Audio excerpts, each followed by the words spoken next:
Jadi bahwa di dalam Al-Quran itu terdapat dua bentuk hubungan seksual yang diizinkan. Yang pertama itu hubungan seksual dalam kerangka perkawinan. Yang kedua hubungan seksual dalam kerangka milkul yamin.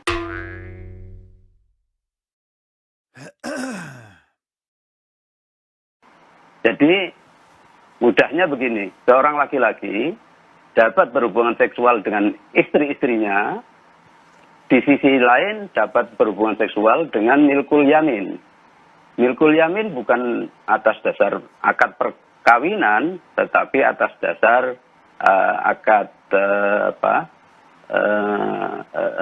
ihsan atau komitmen untuk berhubungan seksual. Nah, ini ada di dalam surat Al-Mu'minun misalnya ayat 6 itu dikatakan illa ala azwajihim aw ma malakat aymanuhum.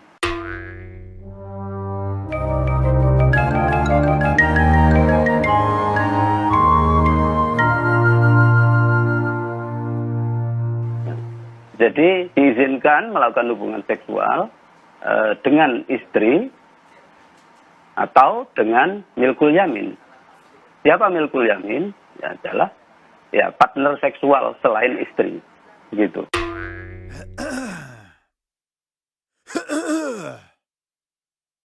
Itu syarat-syaratnya apa saja yang diperbolehkan begitu? Tidak terhitung. Syaratnya adalah seorang perempuan tidak bersuami, ya. Kalau orang perempuan, kalau seorang laki-laki bebas, lajang atau beristri boleh. Nah, tentu sudah dewasa, berakal sehat. Nah, kemudian tidak dilakukan secara zina. Zina di sini yang dimaksud oleh Syahrul adalah hubungan seksual secara terbuka atau eksibisionis. Sementara di tempat tertutup atau eksklusif adalah halal, ya boleh.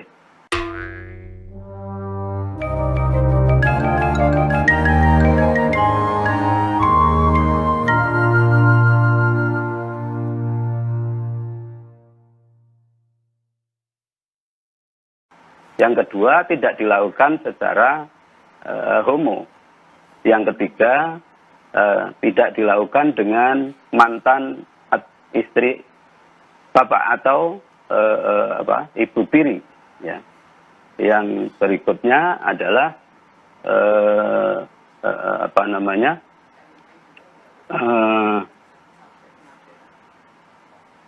hubungan darah. Iya betul, maharim, ya tidak ada hubungan darah atau incest, ya. Baik, ya, Pak ya. Abdul Aziz. Ya, di luar itu boleh. Pak Abdul Aziz, Anda menyatakan hanya berlandaskan komitmen, suka sama suka, tanpa ada landasan agama. Iya betul, suka sama suka, tidak ada landasan agama.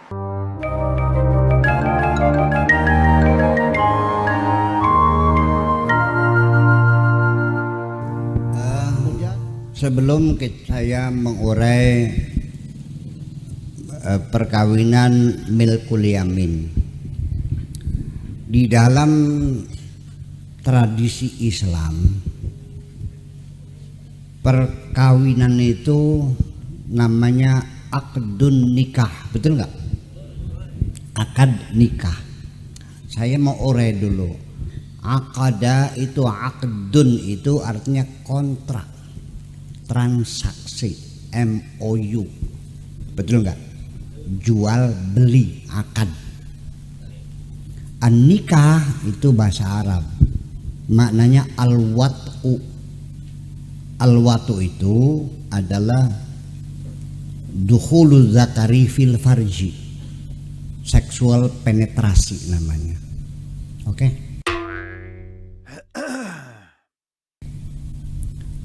Kata itu saja saya sudah tidak berkenan secara hati nurani.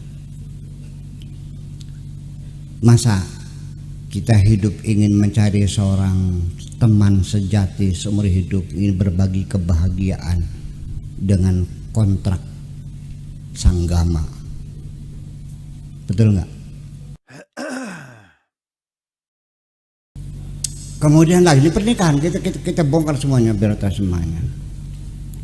Sebelum ada undang-undang perkawinan kita di sini, umat Islam 1400 tahun lamanya, betul nggak? Suami diberi kekuasaan mutlak luar biasa, bisa menceraikan istrinya kapan saja tanpa ada pembelaan hukum, betul nggak? Sampai dengan bergurau pun guyonan nggak jadi. Bayangkan di mana nasib perempuan sama-sama ini, betul nggak? Sampai sekarang undang-undang perkawinan mencabut hak suami menceraikan, harus diproses di pengadilan. Masih banyak masyarakat yang masih gimana caranya jadi yang nggak jadi. Ini kan di kita RUT kita bisa tertampak sih. Nah.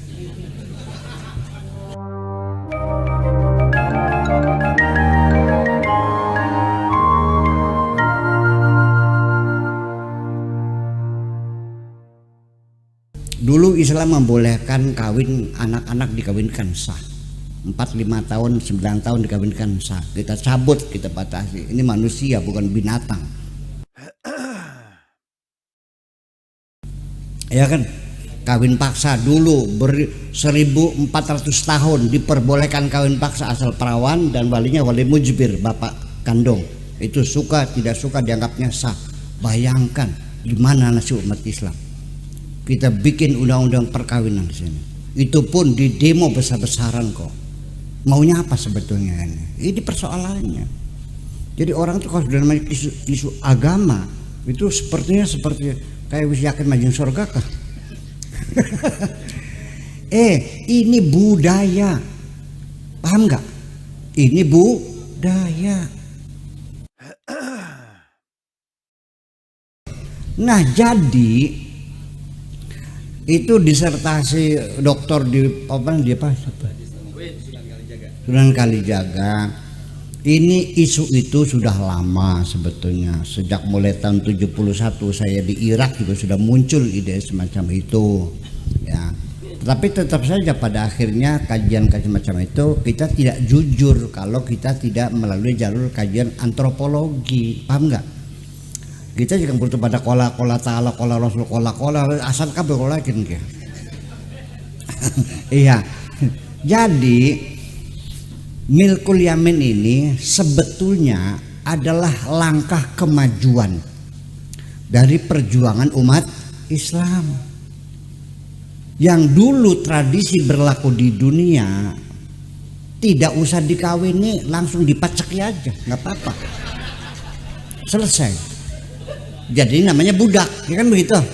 Beli di pasar udah dipakai, ya suruh masak segala macam, nanti malam di koloni kan gitu. Perbudakan masih menjadi tradisi dunia di mana-mana, bukan di harusnya di Eropa juga sama, ya. Di Amerika juga sama, ya kan. Belum lama perbudakan dibebaskan tuh. Nah, milkul yamin itu merupakan langkah kemajuan dalam Islam. Status perempuan yang dapat beli itu boleh dikawini sebagai istri. Kemajuan enggak? Kemajuan. Tapi perbudakan belum dihapuskan karena nggak bisa dong. Jadi itu jawaban saya, bahwa milkul yamin itu dia beli budak, setelah jadi budak dikawininya secara resmi. Dalam Al-Qur'annya